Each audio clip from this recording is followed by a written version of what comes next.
धन्यवाद अध्यक्ष महोदया। आज हमारे राष्ट्रगीत के 150 वर्ष पूरे होने पर हो रही महत्वपूर्ण चर्चा में गर्व के साथ एक भारतीय होने के नाते मैं अपने विचार रखना चाहती हूँ। सदन में इतिहास को तोड़ मरोड़ कर पेश करके फिर से मुस्लिम तुष्टीकरण के नाम पर भारतीय मुसलमानों को कटघरे में खड़े करने की कोशिश की जा रही है। लेकिन मैं सदन में बताना चाहूँगी कि हम भारतीय मुसलमान जिन्ना के आह्वान को ठुकराकर अपने इस प्यारे वतन की मिट्टी के साथ मजबूती से जुड़े रहे। हमने महात्मा गांधी, बाबा साहब डॉक्टर भीमराव अंबेडकर, रविंद्रनाथ टैगोर जी, सुभाष चंद्र बोस जी, मौलाना अबुल कलाम आज़ाद, अशफाक उल्लाह खां साहब के विचारों को अपनाया। हम भारतीय मुसलमान इंडियंस बाय चॉइस हैं, बाय चांस नहीं। वंदे मातरम के किन छंदों को राष्ट्रगीत के तौर पर अपनाया जाए, यह फैसला सर रविंद्रनाथ टैगोर और सुभाष चंद्र बोस जी जैसे नेताओं के परामर्श के बाद हुआ।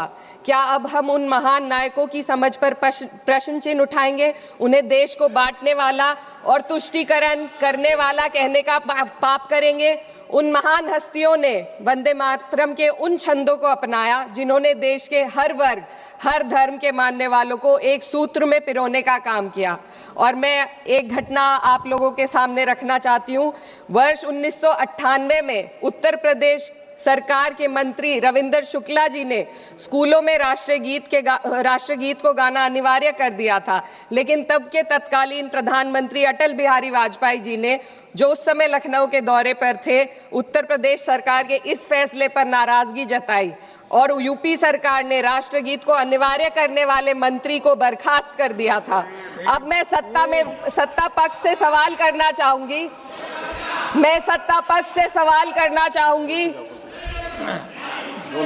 बोलने दीजिए।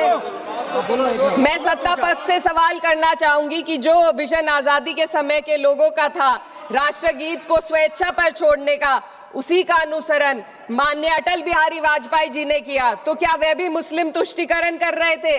जी नहीं, अटल बिहारी वाजपेयी जी राजधर्म निभा रहे थे। देश में सब धर्मों को एक साथ लाना, सबके जज्बात का एहसास करना ही सबसे बड़ा राष्ट्रवाद है। माननीय अध्यक्ष महोदया, आज हमें वंदे मातरम के असली भाव को समझना जरूरी है।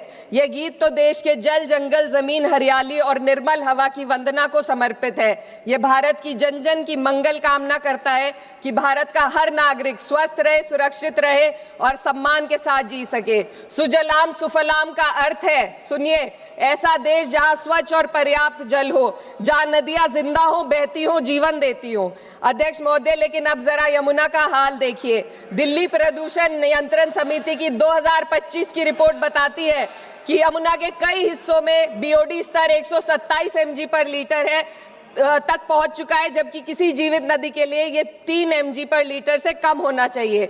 ये सिर्फ नदी का संकट नहीं है, ये किसान का संकट है। नमामि गंगे के नाम पर हजारों करोड़ रुपए खर्च हो गए, लेकिन सच्चाई ये है कि आज भी गंगा और यमुना के किनारे किसान मजबूरी में उसी जहरीली पानी से खेती कर रहा है। वही जहर अनाज में उतरता है और वही जहर किसान की जिंदगी को धीरे धीरे खत्म कर देता है। अध्यक्ष महोदय, जब पानी जहर हो जाएगा तो सुजलाम कैसे होगा? जब किसान बर्बाद होगा तो सुफलाम कैसे होगा?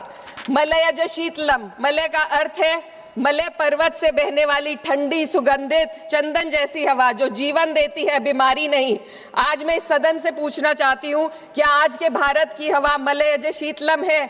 नहीं अध्यक्ष जी, बस संसद से बाहर कदम रखिए, एक गहरी सांस लीजिए। ये चंदन की महक नहीं, ये जहर है जो आपके हमारे फेफड़ों में उतर रहा है। दुनिया के 20 सबसे प्रदूषित शहरों में से 13 भारत में है। दिल्ली की हवा में सांस लेना मानो रोज 20 सिगरेट पीने जैसा हो। भारत हर साल सर्दियों में जहरीली हवा के प्रकोप में घिर जाता है। AQI गंभीर स्तर पर आ जाता है। ठंडी हवा का सपना अब गैस चेंबर की हकीकत बन चुका है।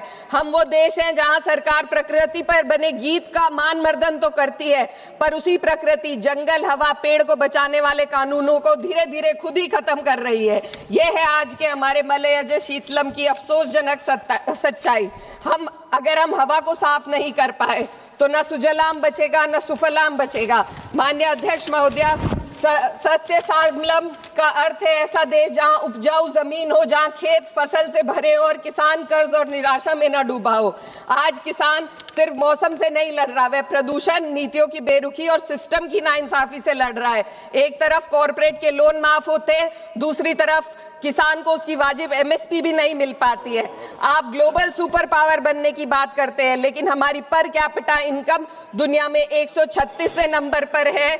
हम अपने छोटे पड़ोसी देश से भी पीछे हैं। हमारे लोग $2,500 तक भी नहीं कमा पा रहे एक साल में, और जिन अरबपतियों की ये रक्षा करते हैं वो इतना पैसा एक सेकंड में कमा लेते हैं। आज वंदे मातरम को बुनियाद बनाकर राजनीति की जा रही है, लेकिन जमीन पर जंगल पूंजीपतियों को सौंपी जा रही है, आदिवासियों को उनके घरों से उजाड़ा जा रहा है। मातरम में जो मात्रा माता है वे सिर्फ मातृभूमि की वंदना नहीं, वे इस धरती की हर नारी, वे इस देश की हर बेटी, हर महिला के सम्मान की बात भी करता है। लेकिन आंकड़े अगर आप देखेंगे, एनसीआरबी की हाल की रिपोर्ट के अनुसार, मैम जसवंत के अनुसार देश में हर वर्ष लगभग 30,000 से अधिक बलात्कार हो रहे हैं, यानी एक दिन में 80 से अधिक महिलाएं यौन हिंसा का शिकार होती हैं। और ये सिर्फ दर्ज मामले हैं। जब जम्मू कश्मीर की एक बच्ची हिंसक अत्याचार का शिकार होती है, जब सत्ता से जुड़े लोगों पर आरोप लगते हैं और कार्रवाई वर्षों लटक जाती है, जब उन्नाव की पीड़िता लखनऊ के दरबार में इंसाफ को लेकर अपनी जान देने पर आमादा होती है, जब बिल्किस बानो के अपराधियों का सरकार के लोग द्वारा स्वागत किया जाता है, तो ये घटनाएं वंदे मातरम की आत्मा पर चोट पहुंचाती है। मैं अध्यक्ष महोदया बस यही कहना चाहती हूँ अपनी बात को अंत में रखते हुए कि वंदे मातरम सिर्फ अतीत की ललकार नहीं, ये वर्तमान की जिम्मेदारी है, ये आत्मा मंथन की घड़ी है। यही समय है कि हम वंदे मातरम को सिर्फ नारा नहीं, नीति और जिम्मेदारी बनाएं। और अपने जज्बात को मैं आलमा इकबाल साहब के तराना-ए-हिंद के साथ इस सदन में रखना चाहती हूँ कि सारे जहां से अच्छा हिंदुस्तान हमारा, हम बुलबुले हैं इसके, ये गुलसिता हमारा, मजहब नहीं सिखाता आपस में बैर रखना, हिंदी है हम, वतन है हिंदुस्तान हमारा। श्रीमती लवली आनंद।